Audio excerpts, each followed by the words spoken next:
نکاح جو ہے وہ سنت ہے، وہ ضرور کریں، لیکن اتنے ہی نکاح کریں جتنے آپ سنبھال سکتے ہیں، ورنہ جو ہے نا وہ اپنے لیے الٹا یہ نہ ہو کہ مصیبت کھڑی کر دیں. یہاں تو جو بندہ کچھ کر نہیں رہا ہوتا کہہ دیتا بیاہ کر دو،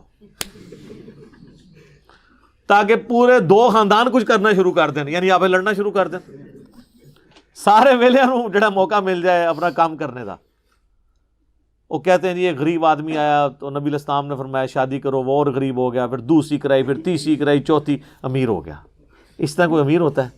سر بخاری مسلم دونوں میں حدیث ہے، اے نوجوانوں کے گروہ جس میں استطاعت ہے نا وہی نکاح کرے.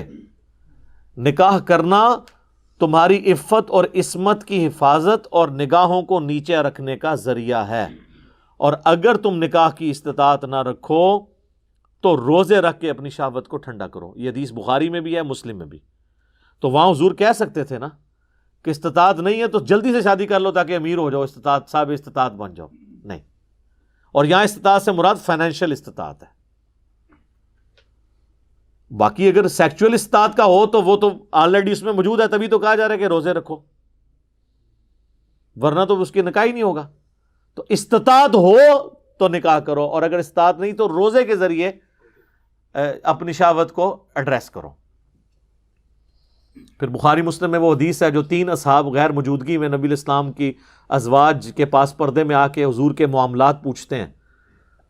تو وہ نبی علیہ السلام تو ایک نارمل زندگی گزار رہے تھے، آپ رات کو سوتے بھی تھے، آپ نفلی روزہ رکھتے بھی تھے، نہیں بھی رکھتے تھے. تو بخاری مسلم کے الفاظ ہیں، انہوں نے نبی علیہ السلام کی عبادت کو ہلکا جانا اور پھر آپس میں گفتگو کرتے ہوئے کہا کہ اللہ کے نبی تو بخشے بخشائے ہیں، ان کو کیا ضرورت ہے. ایک نے کہا کہ میں پوری زندگی شادی نہیں کروں گا، صرف اللہ اللہ کروں گا. دوسرے نے کہا کہ میں روزانہ روزہ رکھوں گا، اور تیسرے نے کہا کہ میں روزانہ پوری رات جاگا کروں گا. یہ کہتے ہیں 40 سال تک عشاء کے وضو سے فجر اے تکیو کیا ہوندہ ہے انہاں نال. یہ چلے گئے، یہ باتیں کر کے وہ وہاں پہ گئے تو نبی علیہ السلام کی زوجہ محترمہ جو تھی انہوں نے سن لیا، اور جب حضور واپس آئے تو انہوں نے کہا کہ جی وہ آپ کے چیتے آئے تھے یہ دعوے کر کے گئے ہیں. حضور نے کہا بلاؤ ان کو. بخاری مسلم کے الفاظ ہیں، بلایا گیا، آپ فرمایا اللہ کی قسم میں تم سے زیادہ اللہ کا تقوی رکھتا ہوں. یہ پہلا جملہ یہ چھکا تھا کہ تم تقوی اور نیکوکاری یہ سمجھتے ہو کہ یہ حرکتیں کرو گے اور مجھ سے زیادہ کوئی نیک ہو سکتا ہے؟ میں اللہ کا پیغمبر ہوں، میں تم سے زیادہ اللہ کا تقوی رکھتا ہوں. میں نفلی روزے رکھتا بھی ہوں، چھوڑ بھی دیتا ہوں، میں رات کو آرام بھی کرتا ہوں اور اٹھ کے نماز بھی پڑھتا ہوں، یعنی ایک نارمل لائف گزار رہا ہوں. اور میں نے بیویاں بھی رکھی ہوئی ہیں، نکاح کیے ہوئے ہیں.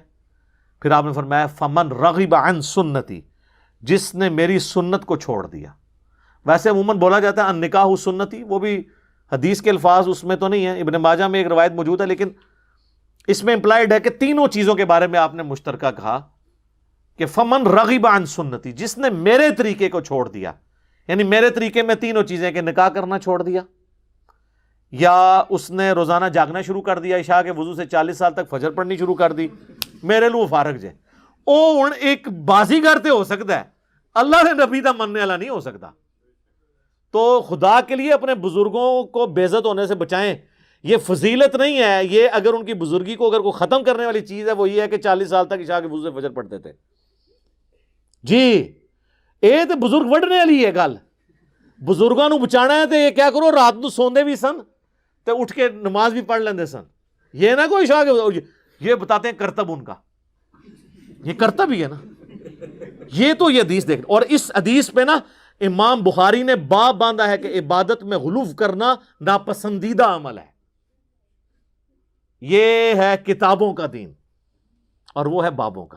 اسی تو ہم عرض کرتے ہیں کہ مرنے سے پہلے اے مسلمان کر لے اس پہ غور، کتابوں کا خدا اور ہے، بابوں کا خدا اور. یہ بابوں نے تو پتہ نہیں کس خدا کا تعارف آپ کو کروایا. جو کتابوں کا خدا ہے نا، جو پیغمبروں کا خدا ہے، وہ تعارف اس طرح کرواتا ہے اپنا، اور یہ فضیلت بتا رہے ہوتے ہیں. ایک اور حدیث ہے بخاری اور مسلم دونوں میں، حضرت عبداللہ بن عمر بن عاص کی بیوی نے حضور کو شکایت بھیجی کہ یہ جو آپ کا صحابی ہے نا، یہ میرے حقوق پورے نہیں کرتا، یہ روزانہ روزہ رکھتا ہے اور رات کو بھی پوری رات عبادت کرتا رہتا ہے. تو نبی علیہ السلام نے ان کو بلا کے پوچھا کہ اے عبداللہ میں نے تمہارے بارے میں یہ سنا ہے، کیا ایسا ہی ہے؟ انہوں نے عرض کی یا رسول اللہ ایسا ہی ہے۔ وہ تو ایکسپیکٹ کر رہے تھے حضور کہنے کے یار ادھر آنا ذرا جفی پا، تو صحیح نکلے ہیں میرے صحابہ وچوں۔ آپ فرمایا عبداللہ اگر ایسا کرو گے، پوری رات جاگو گے تو تم اندھے ہو جاؤ گے، تمہاری آنکھوں کا بھی تم پہ حق ہے، تمہارے جسم کا بھی تم پہ حق ہے، تمہاری بیوی کا بھی تم پہ حق ہے۔ پھر نبی علیہ السلام فرمایا دیکھو میں بھی تو ایک لائف زندگی گزار رہا ہوں نا، میں رات کو سوتا بھی ہوں، اٹھ کے نماز بھی پڑھتا ہوں، نفلی روزے رکھتا بھی ہوں، چھوڑ بھی دیتا ہوں۔ انہوں نے کہا یا رسول اللہ صلی اللہ علیہ وسلم میرے اندر بہت طاقت ہے، میں اللہ کی عبادت کر سکتا ہوں، تو میں تو روزانہ روزہ رکھوں گا۔ آپ نے فرمایا کہ جو روزانہ روزہ رکھتا ہے گویا کہ ایسا ہے کہ وہ روزہ رکھتا ہی نہیں۔ چلو زیرو۔ یہاں کتنے بزرگوں کا کہتے ہیں جی این سال تو انہوں کا روزہ ہے، او خدا دا نہ گلاں بند کر دو، بزرگی بچانی سے کسی دی ہے، پٹھیاں پٹھیاں گلاں بند کرو۔ آپ فرمایا جو روزانہ روزہ رکھتا ہے گویا وہ روزہ نہیں رکھنے والا۔ پھر آپ نے فرمایا کہ مہینے میں 3 روزے رکھ لو، یہ گویا ایسا ہے کہ تم ہمیشہ روزے رکھتے ہو۔ ان کا یا رسول اللہ میرے میں اس سے زیادہ طاقت ہے۔ پھر حضور نے اور بڑھائے کرتے کرتے آپ نے آخر میں فرمایا کہ بس اتنی اجازت ہے کہ ایک دن روزہ رکھو، ایک دن نہ رکھو، یہ داودی روزے ہیں، اس سے زیادہ میں تمہیں اجازت نہیں دوں گا۔ تو پھر جب وہ بوڑھے ہو گئے نا تو وہ پھر وہ یاد کرتے تھے اس حدیث کو، کہتے تھے او کاش میں نے حضور کی وہ والی فیسلٹی لے لی ہوتی، اب مجھ سے نہیں روزے رکھے جاتے۔ تو وہ حضور نے تو مجھے پہلے اتنی بڑی آفر کی تھی۔ خیر ہمارے لیے تو اس سے بھی آسان آفر ہے۔ صحیح مسلم میں حدیث ہے، جامعہ ترمذی میں، سنن ابی داؤد میں، سنن نسائی میں، سنن ابن ماجہ میں، یہ جو 6 مین اہل سنت کی کتابیں ہیں نا، بخاری کے سوا باقی 5 کی 5 کتابوں میں حدیث ہے کہ جو رمضان کے روزے رکھے اس کے بعد شوال کے 6 روزے رکھ لے گویا اس نے پوری زندگی کے روزے رکھے، یعنی ہر سال وہ رکھتا رہے نا تو سال سال کے اس کے روزے ہوتے رہیں گے۔ اور وہ 6 روزے آپ پورے مہینے میں کسی بھی وقت رکھ سکتے ہیں۔ بعض کہتے ہیں ایک فوراً بعد رکھ لو، باقی بعد رکھ لو، بعض کہتے ہیں فوراً رکھ لو، نہیں ایسی کوئی نہیں ہے، پورے مہینے میں آپ کسی بھی وقت 6 روزے وہ پورے کر لیں جس طریقے سے مرضی۔ ساتھ رکھنے کا یہ فائدہ ہوتا ہے، ایک روٹین بنی ہوتی ہے تو وہ رکھنے آسان ہو جاتے ہیں، کیونکہ بعد میں پھر جیسے ہی تھوڑی گیپ آتا ہے نا تو پھر رکھنے مشکل ہو جاتے ہیں۔ بہتر یہ ہے کہ عید کے فوراً بعد روزے ساتھ شروع کر دیے جائیں، جتنا آسانی کے ساتھ کوئی رکھ سکتا ہے۔ تو وہ بھی گویا اس طرح ہے جس طرح پورے سال کے روزے رکھنے والا ہے۔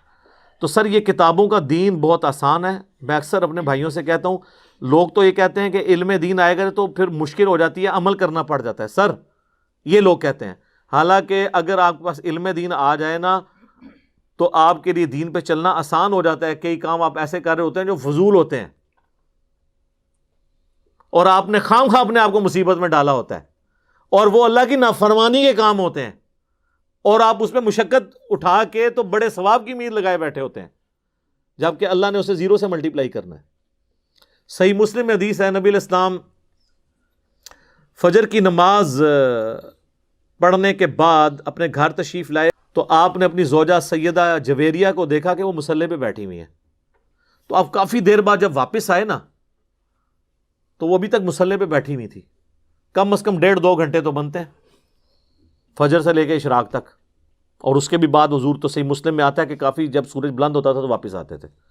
تو آپ جب گئے یعنی فجر کے لیے جا رہے تھے تو وہ مصلی پہ تھیں، اور واپس اتنی دیر بعد آئے تو مصلی پہ ہی تھی۔ آپ میں تم صبح کی بیٹھی ہوئی ہو مصلی پہ، اور میں نے آنے کے بعد 4 کلمات 3 دفعہ کہے ہیں، اور مجھے اس سے زیادہ ثواب مل گیا ہے جو تم صبح سے بیٹھی ہوئی ہو۔ سبحان اللہ وبحمدہ عدد خلقہ ورضا نفسہ وزنۃ عرشہ ومداد کلماتہ، یعنی سبحان اللہ وبحمدہ کے ساتھ 4 کلمات، عدد خلقہ ورضا نفسہ وزنۃ عرشہ ومداد کلماتہ، اس کو 3 دفعہ میں نے پڑھا اور تم سے زیادہ ثواب مل گیا۔ یہ ہم نے صبح شام کے اذکار میں یہ بلو کارڈ کے اندر وظیفہ ڈالا ہوا ہے۔ تو سر ثانیہ اب جس کو یہ پتہ ہوگا، خصوصاً میرے جیسا بندہ جو مسجد میں فرض کے بعد زیادہ دیر بیٹھ نہیں سکتا مولویوں کے شر سے بچنے کی وجہ سے، تو ہم تو پہلے بہت بیٹھا کرتے تھے، اب تو کہیں نہیں بیٹھ سکتے، تو پھر ہم اسی طریقے سے اب گزارا کر لیتے ہیں۔ باقی ایک اشراق بندہ گھر بھی پڑھ سکتا ہے، ضروری نہیں کہ مسجد میں پڑھنی ہے۔ تو ہمارے جیسے لوگوں کا بھی اللہ نے خیال رکھا ہوا ہے اس اعتبار سے کہ یار 3 بار یہ پڑھ لو، ٹھیک ہے مسجد اگر مولوی نہیں بیٹھ دیتا خیر ہے ثواب تو اس تو زیادہ دے دیں گا ٹھیک ہے نا جی اور جو بیٹھ سکتا ہے وہ نور لا نور کرے بیٹھے بھی اور یہ بھی پڑھے ٹھیک ہوگا جی اللہ تعالیٰ سے دعا ہے جو حق بات میں نے کہی اللہ تعالیٰ ہمارے دلوں میں راسخ فرمائے اگر جذبات میں میرے منہ سے کوئی غلط بات نکل گئی تو اللہ تعالیٰ ہمارے دلوں ہی سے اسے محو کر دے ہمیں کتاب و سنت کی تعلیمات پر عمل کر کے دوسرے بھائیوں تک پہنچانے کی توفیق عطا فرمائے سبحانک اللہم و بحمدک اشہد ان لا الہ الا انت استغفرک و اتوب الیک وما علینا الا البلاغ المبین جزاکم اللہ خیرا